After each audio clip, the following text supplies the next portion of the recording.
வரஹ்மத்துல்லாஹி வபரகாத்துஹு. அல்ஹம்துலில்லாஹ் வஸ்ஸலாத்து வஸ்ஸலாமு அலா ரசூலில்லாஹ் வ அலா ஆலிஹி வ அஸ்ஹாபிஹி இபாதில்லாஹ் அம்மா பஅத். ஃபகத் காலல்லாஹு தஆலா ஃபீ கலாமிஹில் கதீம் அல் ஃபுர்கானில் மஜீத். أعوذ بالله من الشيطان الرجيم بسم الله الرحمن الرحيم وأن المساجد لله فلا تدعوا مع الله أحدا صدق الله العظيم. قال النبي صلى الله عليه وسلم أحب البلاد إلى الله مساجدها وأبغض البلاد أسواقها أو كما قال عليه الصلاة والسلام. அளவற்ற அருளாளன் நிகரற்ற நிறைந்த அன்பாளன் எல்லாமல்ல அல்லாஹுவின் திருப்பெயரை போற்றி அகில உலகத்திற்கு அருட்கொடையாக அருளப்பட்ட அண்ணல் நபிகள் நாயகம் ஸல்லல்லாஹு அலைஹி வஸல்லம் அவர்களை போற்றி எனதுரையை ஆரம்பம் செய்கின்றேன். அன்பிற்கினிய அல்லாஹுவின் நல்லடியார்களே, அல்லாஹுவின் மகத்தான கிருபையினால் இறைவனுடைய அழைப்பை ஏற்று இந்த ஜும்ஆ தொழுகையினுடைய அழைப்பை ஏற்று இறை இல்லத்தை நோக்கி நாம் வந்திருக்கிறோம். அல்ஹம்துலில்லாஹ். எத்தனையோ இஸ்லாமியர்கள் என்ற பெயரை வைத்துக்கொண்டு ஜும்ஆ தினத்திலும் கூட இறைவனுடைய அழைப்பை கேட்டும் கேட்காததை போன்று பள்ளிவாசலுக்கு வருகை புரியாமல் இருப்பது எவ்வளவு பெரிய வேதனையான விஷயம். இந்த இறை இல்லத்தை நாம் அழகுபடுத்த வேண்டும் என்று சொன்னால் இறை இல்லத்தை எப்படி அழகுபடுத்துவது? சீரியல்களை மாட்டி அழகுபடுத்துவதா, அல்லது நவீன கட்டிட அமைப்புகளை வைத்து இந்த இறை இல்லத்தை அழகுபடுத்துவதா? இந்த இறை இல்லத்தை எப்படி அழகுபடுத்துவது என்று சொன்னால், இறை இல்லத்திற்கு மக்கள் வந்து இறைவனை தொழுது இறைவனை தியானித்து இறைவனிடத்திலே துஆ செய்து இறைவனிடத்திலே இஸ்திக்ஃபார் பாவ மன்னிப்பு வேண்டி இறைவனிடத்திலே தௌபா பாவ மீட்சியை பெற்று இங்கே வந்து இறைவனை நினைத்து அழுது இறைவேதத்தை ஓதி இறைவனுடைய இல்லத்தை நாம் அழகுபடுத்த வேண்டும், சங்கைப்படுத்த வேண்டும். இறை இல்லத்தை பால்படுத்துகின்ற பொழுது அருகாமையில் இஸ்லாமிய வீடுகள் இருந்து அங்கே கடமையான தொழுகையை தொழ வராமல் இருப்பவர்கள் எவ்வளவு பெரிய பாவங்களை புரிகிறார்கள் என்று நீங்கள் சிந்தித்து பாருங்கள். அருமையானவர்களே, ஸல்லல்லாஹு அலைஹி வஸல்லம் அவர்கள் சொல்லுகின்ற பொழுது இறைவனுடைய அழைப்பு விடுக்கப்படுகிறது, பாங்கு சொல்லப்படுகிறது. பாங்கு சொல்லப்பட்டு அதனுடைய சப்தம் எந்த அளவுக்கு கேட்கிறதோ அந்த அளவுக்கு அருகாமையில் இஸ்லாமியர்களுடைய இல்லங்கள் இருந்து அவர்கள் பாங்கு சப்தத்தை கேட்டு இறை இல்லத்தை நோக்கி அவர்கள் வராமல் இருந்தால், அவர்கள் தங்களுடைய இல்லங்களிலேயே இருந்தால் அந்த வீடுகளை கொளுத்த வேண்டும் என்று என் மனது ஆசைப்படுகிறது என்று நபி ஸல்லல்லாஹு அலைஹி வஸல்லம் அவர்கள் கடுமையாக எச்சரித்தார்கள். அப்ப நமது நிலைமை என்ன? இஸ்லாமிய இறை இல்லங்களுடைய நிலைமை என்ன? இஸ்லாமிய இறை இல்லங்கள் தொழுவதற்கு கூட நாதி இல்லாமல், தொழுவதற்கு கூட ஆள் இல்லாமல் வெறும் கட்டிடங்களாக காட்சி தருகிறது. அப்ப இறை இல்லம் என்பது அல்லாஹுடைய இல்லமாக இருக்கிறது. நாம் நமது இல்லத்தில் இருப்பது போன்று இந்த உலகத்தில் அமைக்கப்பட்ட பள்ளிவாசல்கள், மஸ்ஜிதுகள் இறைவனுடைய வீடுகளாக இருக்கிறது. அந்த வீடுகளை நாம் சங்கை செய்ய வேண்டும். அந்த இறை இல்லங்களை நாம் சங்கை செய்ய வேண்டும். எப்படி சங்கை செய்வது? நாம் சந்தா வரியை கொடுக்கிறோம், அல்லது ஏதேனும் நிகழ்ச்சி என்று சொன்னால் டொனேஷன் கொடுக்கிறோம். இப்படி சந்தா வரியை கொடுத்து இறை இல்லத்தை அழகுபடுத்துவது அல்ல. பணங்காசுகளை கொடுத்து இறைவனுடைய இல்லத்தை அழகுபடுத்துவது அல்ல, சங்கை செய்வது அல்ல. இறைவனுக்கு எந்த பொருளும் தேவையில்லை. அப்ப இறைவனுக்காக வேண்டி வக்ஃபு செய்யப்பட்ட, அர்ப்பணிக்கப்பட்ட அந்த இறை இல்லத்திற்கு நீங்கள் சங்கை செய்ய நாடினால், நீங்கள் ஐங்கால தொழுகைகளை பேணுதலாக நீங்கள் தொழ வாருங்கள், பள்ளிவாசலுக்கு வாருங்கள். ஸல்லல்லாஹு அலைஹி வஸல்லம் அவர்கள் அறிவிக்கக்கூடிய ஒரு செய்தி நபிமொழி தொகுப்பிலே பதிவு செய்யப்பட்டிருக்கிறது. ஸல்லல்லாஹு அலைஹி வஸல்லம் அவர்கள் சொல்லுகின்ற பொழுது, ஊர்களில் அல்லாஹுவிற்கு மிகவும் பிரியமான இடம் அது இறைவனுடைய மஸ்ஜிதுகளாக, இறைவனுடைய இல்லங்களாக இருக்கிறது என்று நபி ஸல்லல்லாஹு அலைஹி வஸல்லம் அவர்கள் சொல்றாங்க. அப்ப இந்த உலகத்தில் இறைவனுக்கு பிரியமான இடம் என்பது நமது வீடல்ல. நாம் நமக்காக வேண்டி, நாம் தங்குவதற்காக வேண்டி நமக்காக ஏற்படுத்தப்பட்ட வீடுகள் அல்ல. அப்ப இறைவனுக்கு பிரியமான இடம் என்ன? வீதிகள் அல்ல. அப்ப இறைவனுக்கு பிரியமான இடம் என்ன? இறைவனுக்கு பிரியமான இடம் இறை இல்லங்களாக இருக்கிறது என்று நபி ஸல்லல்லாஹு அலைஹி வஸல்லம் அவர்கள் அறிவிக்கிறார்கள். அப்ப இறைவனுக்கு பிரியமான இடத்திற்கு நீங்கள் ஐங்கால தொழுகைகள் அதற்காக வேண்டி பாங்கு சொல்லி அழைக்கப்பட்டு நீங்கள் இறை இல்லத்திற்கு வந்து சென்றால் நீங்கள் இறைவனுடைய அன்பை பெற முடியும், இறைவனுடைய பிரியத்தை நீங்கள் பெற முடியும். ஏனென்று சொன்னால் நீங்கள் வந்து செல்லக்கூடிய இடம் இறை இல்லமாக இருக்கிறது, இறைவனுக்கு பிரியமான இடமாக இருக்கிறது. நபி ஸல்லல்லாஹு அலைஹி வஸல்லம் அவர்கள் தெரிவிக்கின்ற பொழுது, இறைவனுக்கு கோபம் தரக்கூடிய இடம், இறைவனுக்கு அதிருப்தியை தரக்கூடிய இடம் அது என்ன இடம் என்று சொன்னால் அது கடை வீதிகளாக இருக்கிறது, அது பஜார்களாக இருக்கிறது, அது சந்தைகளாக இருக்கிறது என்று நபி ஸல்லல்லாஹு அலைஹி வஸல்லம் அவர்கள் சொல்லுவார்கள்.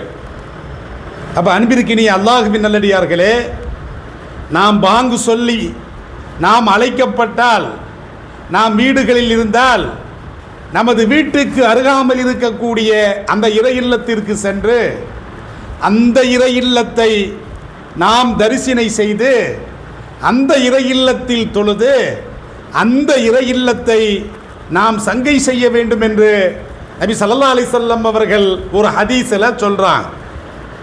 எந்த ஒரு மனிதர் இறை இல்லத்திற்கு வந்து அவர் தரிசிக்கிறாரோ, இறை இல்லத்திற்கு வந்து இறை இல்லத்திற்கு செய்ய வேண்டிய கடமைகளை நிறைவேற்றுகிறாரோ, அப்படிப்பட்ட அந்த தரிசிப்பாளரை இறைவன் சங்கை செய்கிறான் என்று நபி ஸல்லல்லாஹு அலைஹி வஸல்லம் அவர்கள் அறிவிக்கக்கூடிய ஒரு செய்தி நபிமொழி தொகுப்பிலே பதிவு செய்யப்பட்டிருக்கிறது.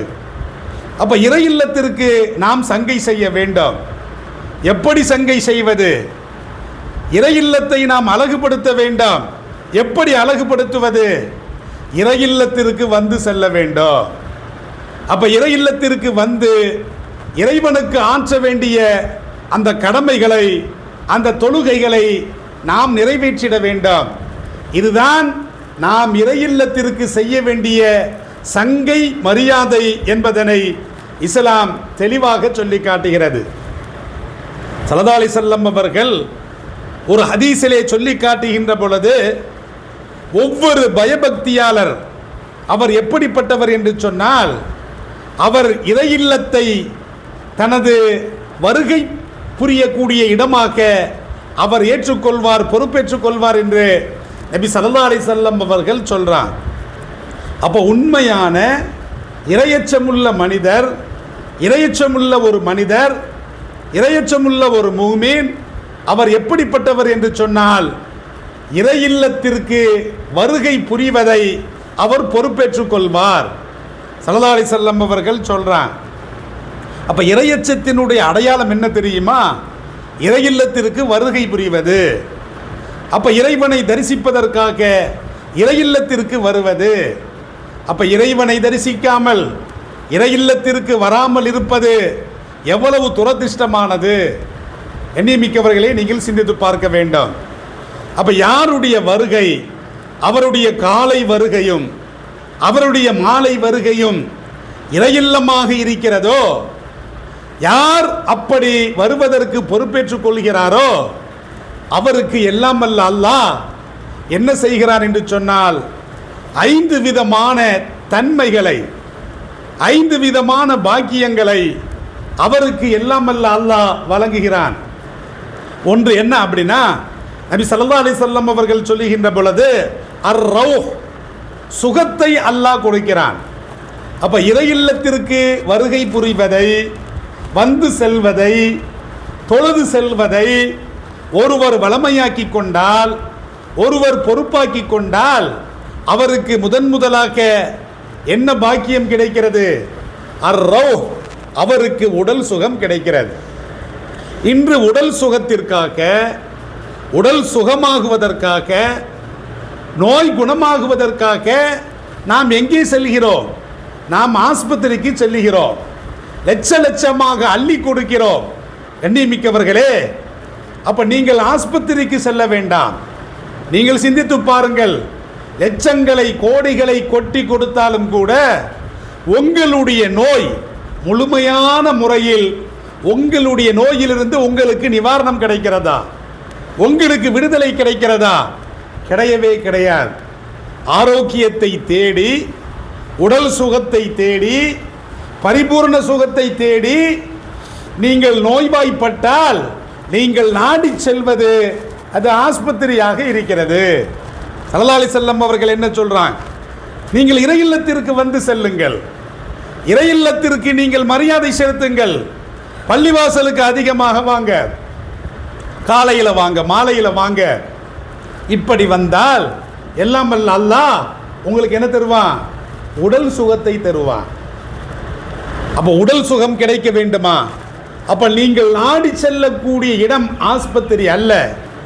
நீங்கள் தேடி செல்லக்கூடிய இடம் எது? இறைவனுடைய இல்லமாக இருக்கிறது. அழகான இறை இல்லத்தை வைத்து இதை நாம் பால்படுத்தினால், இது பாலாக்கினால் யாருடைய வாழ்க்கை பாலாகி போய்விடும்? நமது வாழ்க்கை தான் பாலாகி போய்விடும். நபி ஸல்லல்லாஹு அலைஹி வஸல்லம் அவர்கள் சொல்றாங்க. அப்ப காலையிலும் மாலையிலும் அப்ப இறை இல்லத்திற்கு வருகை புரிகின்ற பொழுது என்ன கிடைக்கிறது என்று சொன்னால், ரஹ்மத், அல்லாஹ்வுடைய ரஹ்மத் கிடைக்கிறது, அல்லாஹ்வுடைய கருணை கிடைக்கிறது, அல்லாஹ்வுடைய இரக்கம் கிடைக்கிறது. கண்ணியமிக்கவர்களே, நாம் நமது தொழுகைகளை கொண்டு சொர்க்கத்தை பெற முடியாது. நான் ஜும்மா தொழுக வந்திருக்கிறேன், எனக்கு சொர்க்கம் கிடைக்கும். நான் 5 நேரம் தொழுகிறேன், எனக்கு சொர்க்கம் கிடைக்கும். யாராவது உறுதியாக சொல்ல முடியுமா?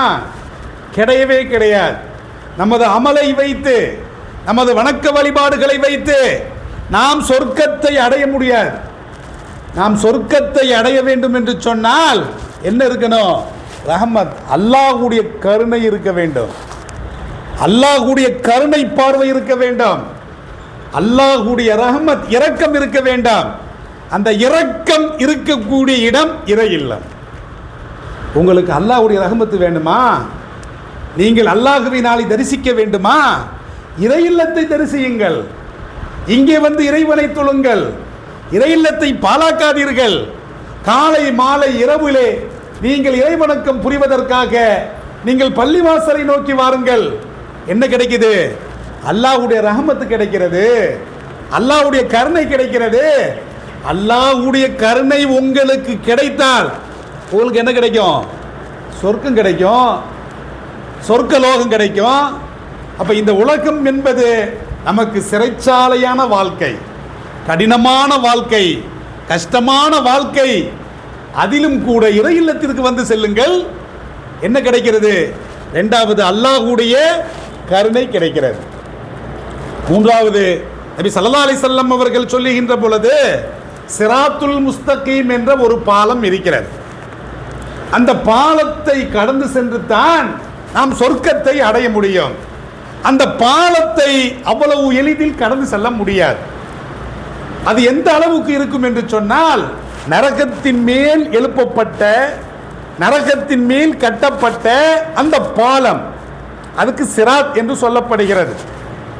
அந்த பாலத்தை கடந்துதான் நாளை மறுமையில மஹ்ஷர் மைதானத்தில் எங்க போக முடியும்? சொர்க்கத்துக்கு போக முடியும். அதை அவ்வளவு எளிதில் கடந்து விட முடியுமா? பாவிகளால் கடக்க முடியாது. பாவிகள் கீழே விழுந்து விடுவார்கள். கீழே விழுந்து நரகம். அப்ப கடக்கக்கூடியவர்கள் யாரு? இறையச்சமுடையவர்கள் கடப்பார்கள். அந்த இறையச்சமுடையவர்கள் யாரு? பள்ளிவாசலோடு தொடர்பில் இருப்பவர்கள். காலை மாலை பள்ளிவாசலோடு தொடர்பில் இருக்கக்கூடியவர், அவருக்கு கிடைக்கக்கூடிய மூன்றாவது பாக்கியம் என்னது? அந்த சிராத் என்ற அந்த பாலத்தை கடக்கக்கூடிய அந்த பாக்கியம் அவருக்கு கிடைக்கும் என்று நபி ஸல்லல்லாஹு அலைஹி வஸல்லம் அவர்கள் சொல்றார். நான்காவதாக நபி ஸல்லல்லாஹு அலைஹி வஸல்லம் அவர்கள் சொல்லுகின்ற பொழுது, உங்களுடைய வருகை, காலை மாலை வருகை இறை இல்லத்தை நோக்கி அமைந்தால், இதற்கு நீங்கள் பொறுப்பாகிவிட்டால், பொறுப்பை ஏற்றுக்கொண்டு விட்டால், அல்லாஹ்வுடைய ரிதுவானுல்லாஹ், அல்லாஹ்வுடைய திருப்தி கிடைக்கிறது. அல்லாஹ்வுடைய திருப்தி கிடைக்கிறது. அல்லாஹ்வுடைய திருப்தி கிடைக்க வேண்டுமா? அல்லாஹ்வுடைய பாசம் கிடைக்க வேண்டுமா? அல்லாஹ்வுடைய பரிவு கிடைக்க வேண்டுமா? என்ன செய்யணும்? இறை இல்லத்திற்கு உங்களுடைய வருகை இருக்க வேண்டும். நாம் ஒரு நாளைக்கு வீட்டுக்கு போறோம், வெளியே வர்றோம், வீட்டுக்கு போறோம், வெளியே வர்றோம். வீடை பிரிஞ்சு நம்மளால இருக்க முடியல. 50 மட்டும் வீட்டுக்கு போறோம், வீட்டிலிருந்து வெளியே வர்றோம். ஆனால் அந்த இடம் சொர்க்கம் அல்ல. எந்த இடம் சொர்க்கம்? இந்த உலகத்தில் எங்கே இறை இல்லம் அமைக்கப்பட்டிருக்கிறதோ அந்த இடம் சொர்க்கம். இது சொர்க்கம், இந்த உலகத்தினுடைய சொர்க்கம். ஸல்லல்லாஹு அலைஹி வஸல்லம் சொல்றாங்க. அப்ப இந்த உலகத்தினுடைய சொர்க்கத்திற்கு நீங்கள் வருகை புரிந்தால் என்ன கிடைக்கிறது? அல்லாஹ்வுடைய திருப்தி கிடைக்கிறது. நான்காவது தன்மை கிடைக்கிறது. ஐந்தாவதாக நபி ஸல்லல்லாஹு அலைஹி வஸல்லம் அவர்கள் சொல்லுகின்ற பொழுது ஐந்தாவது சிறப்பு என்ன தெரியுமா? நீங்கள் காலையிலும் மாலையிலும் நீங்கள் இறை இல்லத்திற்கு வந்து இறைவனுக்கு செய்ய வேண்டிய கடமைகளை நீங்கள் செய்தால் சொர்க்கம் கிடைக்கும். இந்த 5 தன்மை கிடைக்கிறது. ஒன்று, உடல் சுகம் கிடைக்க வேண்டுமா? இரண்டாவது, ரஹ்மத், அல்லாஹ்வுடைய கருணை கிடைக்க வேண்டுமா? மூன்றாவது, சிராத்துல் முஸ்தகீம் எனும் பாலத்தை கடந்து சொர்க்கத்திற்கு செல்ல வேண்டுமா? நான்காவது, அல்லாஹ்வுடைய திருப்தி வேண்டுமா? ஐந்தாவது, சொர்க்கம் வேண்டுமா? இந்த 5ம் கிடைக்கணும்னா என்ன செய்யணும்? பள்ளிவாசலுக்கு வந்து செல்ல வேண்டாம். ஸல்லல்லாஹு அலைஹி வஸல்லம் அவர்கள் சொல்றான். இன்னொரு ஹதீஸில் ஸல்லல்லாஹு அலைஹி வஸல்லம் அவர்கள் சொல்லுகின்ற பொழுது, யார் காலையிலும் மாலையிலும் பள்ளிவாசலுக்கு வருகிறாரோ அவர் சொர்க்கத்தை நோக்கி வருகிறார். ஸல்லல்லாஹு அலைஹி வஸல்லம் சொல்றான். எங்க வர்றாரு? அவர் சொர்க்கத்தை நோக்கி வருகிறார். இப்படி காலையிலும் மாலையிலும் பள்ளிவாசலுக்கு வரக்கூடிய நபருக்கு சொர்க்கம் கிடைக்கிறது. வீட்டில் இருந்தால் சொர்க்கம் கிடைக்குமா? வீதியில் இருந்த சொர்க்கம் கிடைக்குமா? ரோட்டில் இருந்த சொர்க்கம் கிடைக்குமா? பஜாரில் இருந்த சொர்க்கம் கிடைக்குமா?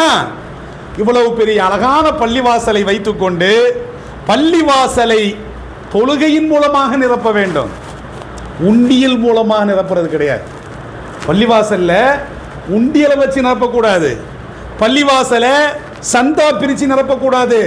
பள்ளிவாசலை எப்படி நிரப்பணும்? பள்ளிவாசலை நீங்கள் தொழுகை கொண்டு நிரப்ப வேண்டும், திக்ரை கொண்டு நிரப்ப வேண்டாம். இந்த பள்ளிவாசலை துஆவை கொண்டு நிரப்ப வேண்டாம். எதற்காக வேண்டி பள்ளிவாசல் எழுப்பப்பட்டிருக்கிறது? ஃபீ புயூத்தின் அதினல்லாஹு அன் துர்ஃபஅ வ யுذ்கர ஃபீஹா இஸ்முஹு. அல்லாஹ்வை நினைவு கூறுவதற்காக, காலையிலும் மாலையிலும் இறைவனை தஸ்பீஹ் செய்வதற்காக, இறைவனுடைய அந்த திருநாமம் உயர்த்தப்படுவதற்காக வேண்டித்தான் இறை இல்லம் அமைக்கப்பட்டிருக்கிறது. அப்படிப்பட்ட இறை இல்ல அதை வராம தொழுக வராம அப்படியே மூடி வச்சு இப்படியே பால் படுத்தினா இறைவனுக்கு பொறுக்குமா? இறைவனுக்கு தாங்குமா? கண்ணியமிக்கவர்களே, இறை இல்லத்தை அனாதையாக ஆக்கிவிடாதீர்கள். ஆள் நடமாட்டம் இல்லாத பாலாக்கி விடாதீர்கள். இறைவனுக்கு பிரியமான இடம் இந்த இடம். ஸல்லல்லாஹு அலைஹி வஸல்லம் அவர்கள் ஒரு ஹதீஸில் சொல்லி காட்டுறாங்க. புகாரி ஷரீஃபிலே பதிவு செய்யப்பட்டிருக்கிறது. நாளை மறுமையில் அல்லாஹ்வுடைய நிழல் மாத்திரம்தான் இருக்கும், வேற எந்த நிழலுமே இருக்காது. அல்லாஹ்வுடைய நிழலை தவிர வேற எந்த நிழலும் இல்லாத அந்த மறுமை நாளில் 7 நபர்களுக்கு சொர்க்கம் கிடைக்கும், அல்லாஹ்வுடைய நிழல் கிடைக்கும். ஸல்லல்லாஹு அலைஹி வஸல்லம் அவர்கள் சொல்றாங்க. அந்த நிழல்ல அந்த வெயிலை நம்ம தாங்கவே முடியாது. எப்படி அப்படின்னா, சூரியன் தலைக்கு மேலே 1 மைலுக்கு மேலே தான் இருக்கும். இப்போ கோடான கோடி மைல்களுக்கு அப்பால் சூரியன் உதயமாகுது. இந்த வெயிலை தாங்க முடியுதா? இந்த ஃபேனை ஆஃப் பண்ணால் பள்ளிவாசல் இருக்க முடியாது, அப்படிதானே? இந்த வெயிலை நம்மளால் தாங்க முடியல. ஆனால் 1 மைலுக்கு அப்பால் நம்ம தலைக்கு மேலே 1 மைல் தான். ஸல்லல்லாஹு அலைஹி வஸல்லம் சொல்கிறான், 1 மைலுக்கு அப்பால் அந்த சூரியன் உதிக்கின்ற பொழுது அந்த வெயிலை தாங்க முடியுமா? அப்போ நிழல் வேணுமா இல்லையா? அப்போ எந்த நிழல் கிடைக்கும்? நாம் மரத்தையா நட்டிருக்கிறோம். கண்ணியமிக்கவர்களே, ஸல்லல்லாஹு அலைஹி வஸல்லம் அவர்கள் சொல்கிறாங்க, அப்பொழுது அந்த நேரத்தில் அல்லாஹ்வுடைய நிழல் மாத்திரம்தான் இருக்கும், 7 நபர்களுக்கு கிடைக்கும். ஸல்லல்லாஹு அலைஹி வஸல்லம் அவர்கள் சொல்கிறாங்க. ஒருவர் யார் அப்படின்னா, அல் இமாமுல் ஆதிலு, நீதமான அரசர் என்று ஸல்லல்லாஹு அலைஹி வஸல்லம் அவர்கள் சொல்கிறாங்க. இரண்டாவது யாரு அப்படின்னா, ஸல்லல்லாஹு அலைஹி வஸல்லம் அவர்கள் சொல்லி காட்டுகின்ற பொழுது, வாலிபத்தை இறைவணக்கத்தில் கழித்த இளைஞர். எத்தனை இளைஞர்கள் ஊரை சுத்துறான், வீட்டை சுற்றி வர்றான், ஆனால் பள்ளிவாசலுக்கு வர மாட்டேங்கிறான், பள்ளிவாசலுக்கு வந்து தொழ மாட்டேங்கிறான். அப்ப இளைஞர் என்று ஸல்லல்லாஹு அலைஹி வஸல்லம் அவர்கள் குறிப்பிட்டு சொன்னார்கள். எந்த இளைஞருக்கு நிழல் கிடைக்கும் நாளை மறுமையில? யார் இறைவனுடைய இபாதத்திலே ஊறி போய்விட்டாரோ, இறைவணக்கத்தில் வாலிபத்தை கழித்தாரோ, அந்த வாலிபருக்கு நாளைக்கு என்ன கிடைக்கும்? அல்லாஹ்வுடைய நிழலில் இடம் கிடைக்கும் என்று ஸல்லல்லாஹு அலைஹி வஸல்லம் அவர்கள் சொல்லிவிட்டு, மூன்றாவதாக ஸல்லல்லாஹு அலைஹி வஸல்லம் அவர்கள் சொல்லுகின்ற பொழுது, யாருடைய உள்ளம் இறையில்லத்தோடு தொடர்பில் இருக்கிறதோ, யாருடைய உள்ளம் இறையில்லத்தோடு தொடர்பில் இருக்கிறதோ, அந்த மனிதருக்கு நாளை மறுமையில் அல்லாஹ்வுடைய நிழலை தவிர வேறெந்த நிழலும் இல்லாத அந்த நிழலில் இடம் கிடைக்கும் என்று ஸல்லல்லாஹு அலைஹி வஸல்லம் சொல்றாங்க. அப்ப கண்ணியமிக்கவர்களே, பள்ளிவாசலை நீங்க என்ன செய்யணும்? பள்ளிவாசலை பரக்கத்தா ஆக்குங்க, பள்ளிவாசலை ஆபாதா ஆக்குங்க, பள்ளிவாசலை உயிர்ப்பிங்க, பள்ளிவாசலுக்கு வந்து செல்லுங்க. நீங்கள் பள்ளிவாசலுக்கு வந்து செல்லுகின்ற பொழுது, இந்த பள்ளிவாசல் என்பது உமர் கத்தாப் ரலியல்லாஹு அன்ஹு அவர்கள் அறிவிக்கக்கூடிய ஒரு செய்தி. இந்த பூமியில அல்லாஹ்வுடைய வீடு என்பது பள்ளிவாசல் தான். இந்த பூமியில அல்லாஹ்வுடைய வீடு, சொர்க்கம் என்பது பள்ளிவாசல். அப்ப அந்த சொர்க்கத்திற்கு நம்ம செல்ல ஆசைப்படுவோமா, நரகத்துக்கு செல்ல ஆசைப்படுவோமா? சொர்க்கத்துக்கு தான் போக ஆசைப்படுவோம். அப்போ பக்கத்தில் வீடை வச்சுக்கிட்டு பள்ளிவாசலை வச்சுக்கிட்டு நாம் என்ன செய்யணும்? பள்ளிவாசலோடைய தொடர்பில் இருக்க வேண்டாம்.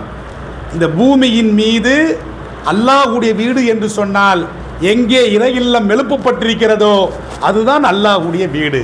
இந்த பூமியில சொர்க்கலோகம் என்பது எங்கே இறை இல்லம் எழுப்பப்பட்டிருக்கிறதோ அதுதான் சொர்க்கலோகம்.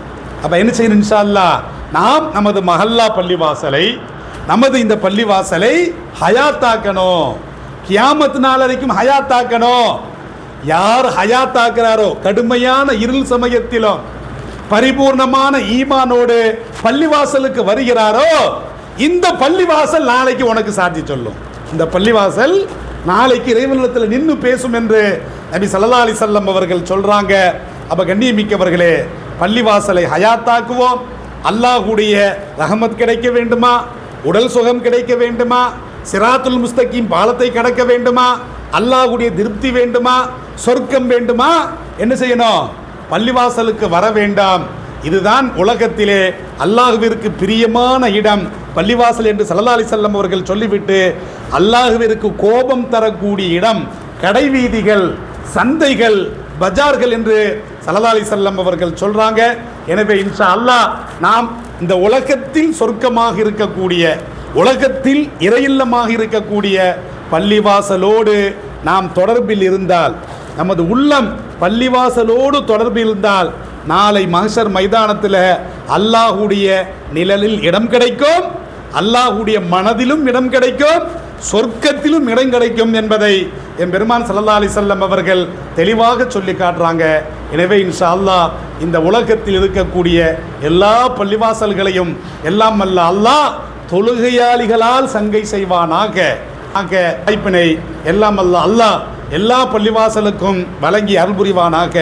வாஹிரு தஅவானா அனில் ஹம்துலில்லாஹி ரப்பில் ஆலமீன். அஸ்ஸலாமு அலைக்கும் வரஹ்மத்துல்லாஹி வபரகாத்துஹு.